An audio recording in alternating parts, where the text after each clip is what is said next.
ନମସ୍କାର। ଆଜି ଆମ ପାଖରେ ଗୋଟିଏ ଛୋଟ ସୂତ୍ର ଅଛି। ଶୀର୍ଷକ ହେଉଛି କଥାକାଲି କଳାକାର କଟ୍ଟାକଲ ଶିବରମଣ। ତେବେ ଆସନ୍ତୁ ଦେଖିବା ଏହି ସଂକ୍ଷିପ୍ତ ସୂଚନାରୁ ଆମେ କ'ଣ ମୁଖ୍ୟ କଥା ବାହାର କରିପାରିବା ଆଉ କଟ୍ଟାକଲ ଶିବରମଣଙ୍କ ବିଷୟରେ କ'ଣ ଜାଣିପାରିବା। ହଁ, ନମସ୍କାର। ଦେଖନ୍ତୁ, ଏଇ ଶୀର୍ଷକଟି ନିଜେ ହିଁ ବହୁତ କିଛି କହୁଛି ନା। ଏଇଟା ସିଧାସଳଖ ଜଣେ ବ୍ୟକ୍ତି କଟ୍ଟାକଲ ଶିବରମଣ ଆଉ ଗୋଟେ ନିର୍ଦ୍ଦିଷ୍ଟ ଶାସ୍ତ୍ରୀୟ କଳା ଝାକି କଥାକାଲି ଏ ଦୁହିଁଙ୍କ ଭିତରେ ଗୋଟେ ସମ୍ପର୍କ ଦେଖଉଛି। ହଁ, ଠିକ୍ କହିଲେ। ସୂତ୍ରରୁ ସବୁଠୁ ସ୍ପଷ୍ଟ କଥା ତ ଏଇଆ ଯେ କଟ୍ଟାକଲ ଶିବରମଣ କଥାକାଲି ସହିତ ଜଡ଼ିତ। କିନ୍ତୁ କଥାକାଲି କହିଲେ ତ ମନକୁ ବହୁତ କଥା ଆସେ। ଏଇଟା କ'ଣ କେବଳ ଗୋଟେ ନାଚ? ମୋର ମନେ ହୁଏନି। ଆପଣ ଏକଦମ ଠିକ୍ ଧରିଛନ୍ତି। କଥାକଲି ଏଇଟା ମୁଖ୍ୟତଃ କେରଳର, ଆଉ ଏହା ଗୋଟେ କେମିତି କହିବି ଭାରି ନାଟକୀୟ ଶାସ୍ତ୍ରୀୟ ନୃତ୍ୟ ନାଟିକା। ଏହାର ଖାସ୍ କଥା ହେଲା ତାର ବେଶଭୂଷା। ବହୁତ ବଡ଼ ବଡ଼ ରଙ୍ଗୀନ ପୋଷାକ ଆଉ ମେକଅପ୍ ତ ପୁରା ଅଲଗା ପ୍ରକାରର ଜଟିଳ ମେକଅପ୍ ଥାଏ। ଓହୋ। ହଁ, ସେଇ ମେକଅପ୍ ଆଉ ବେଶଭୂଷାରୁ ହିଁ ଚରିତ୍ର ଜଣାପଡ଼େ। କିଏ ଦେବତା, କିଏ ଅସୁର, କିଏ ବା ନାୟକ। ଆଉ ସବୁଠୁ ଗୁରୁତ୍ୱପୂର୍ଣ୍ଣ ହେଲା ମୁହଁର ଅଭିବ୍ୟକ୍ତି ଆଉ ହାତର ମୁଦ୍ରା। ଏଇସବୁ ମାଧ୍ୟମରେ ପୁରା କାହାଣୀଟା କୁହାଯାଏ। ବହୁତ ପ୍ରଭାବଶାଳୀ ଆଉ ଦେଖିବାକୁ ଭାରି ସୁନ୍ଦର କଳା।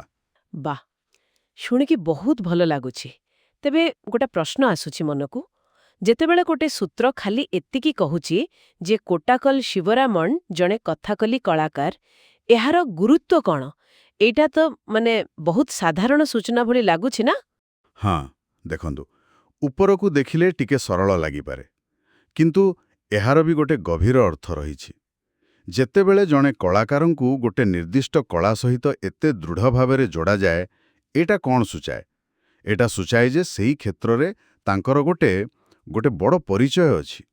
ହୁଏତ ସେ ସେହି କଳାକୁ ଲୋକପ୍ରିୟ କରିବାରେ ସାହାଯ୍ୟ କରିଛନ୍ତି, କିମ୍ବା ତାର କୌଣସି ଗୋଟେ ନିର୍ଦ୍ଦିଷ୍ଟ ଦିଗକୁ ସେ ପରିଭାଷିତ କରିଛନ୍ତି। ଶାସ୍ତ୍ରୀୟ କଳା ଦୁନିଆରେ ଜଣେ କଳାକାରଙ୍କ ନାଁ ତାଙ୍କ କଳା ସହିତ ଏକଦମ ଯୋଡ଼ି ହେଇଯିବା, ଏଇଟା ବହୁତ ବଡ଼ କଥା, ବଡ଼ ସମ୍ମାନ। ଏମିତି ଭାବିଲେ କଥାଟା ଅଲଗା ଲାଗୁଛି। ତାହେଲେ ଏହି ସୂତ୍ରଟା ଯଦିଓ ଛୋଟ, ଆମକୁ କହୁଛି ଯେ କଠକାଳି ଶିବରମଣ କଥାକଲି ଜଗତରେ ଜଣେ ପରିଚିତ ନାଁ, ଆଉ ସମ୍ଭବତଃ ଜଣେ ଗୁରୁତ୍ୱପୂର୍ଣ୍ଣ ବ୍ୟକ୍ତି, ଖାଲି ଜଣେ ସାଧାରଣ କଳାକାର ନୁହନ୍ତି। ଏମିତି କିଛି ସୂଚନା ମିଳୁଛି।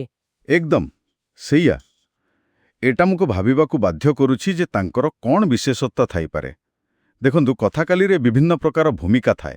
ଯେମିତି ପଚ୍ଚା ସାତ୍ତ୍ୱିକ ଚରିତ୍ର, କାଥି ରାଜସିକ, କୁରି ତାମସିକ ଚରିତ୍ର, ଏମିତି ଅନେକ। ହୁଏତ ଶିବରମଣ କୌଣସି ଗୋଟେ ନିର୍ଦ୍ଦିଷ୍ଟ ପ୍ରକାରର ଭୂମିକା ପାଇଁ ବେଶୀ ଜଣାଶୁଣା ଥିଲେ, କିମ୍ବା ତାଙ୍କର ଅଭିନୟ ଶୈଳୀରେ କିଛି ନିଆରାପଣ ଥିଲା। ଏହି ସୂତ୍ରଟା ଆମକୁ ସେସବୁ ବିସ୍ତୃତ ଭାବେ କହୁନି ସତ, କିନ୍ତୁ ତାଙ୍କ ପରିଚୟର ଯେଉଁ ମହତ୍ତ୍ୱ ତାକୁ ସ୍ଥାପିତ କରୁଛି। ଠିକ୍, ବୁଝିଲି।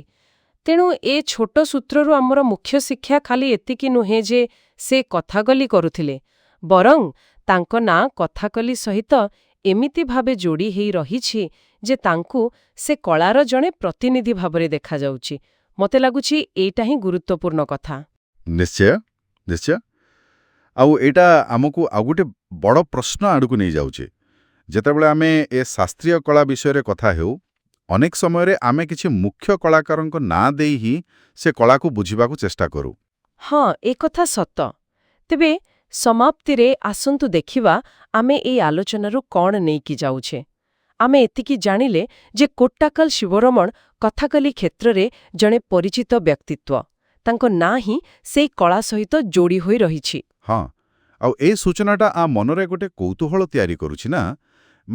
ଜଣେ କଳାକାର କେମିତି ନିଜ କଳାର ପରିଚୟ ପାଲଟି ଯାଆନ୍ତି? କେଉଁ ଗୁଣ ବା କେଉଁ ଯୋଗଦାନ ଜଣକୁ ଗୋଟେ ପୁରା ପରମ୍ପରାର ପ୍ରତୀକ ଭାବରେ ଠିଆ କରାଏ? ଏ ବିଷୟଟା ନିଶ୍ଚୟ ଆହୁରି ଅଧିକ ଅନୁସନ୍ଧାନ ଆଉ ଚିନ୍ତା କରିବା ପାଇଁ ଗୋଟେ ଭଲ ଆଧାର।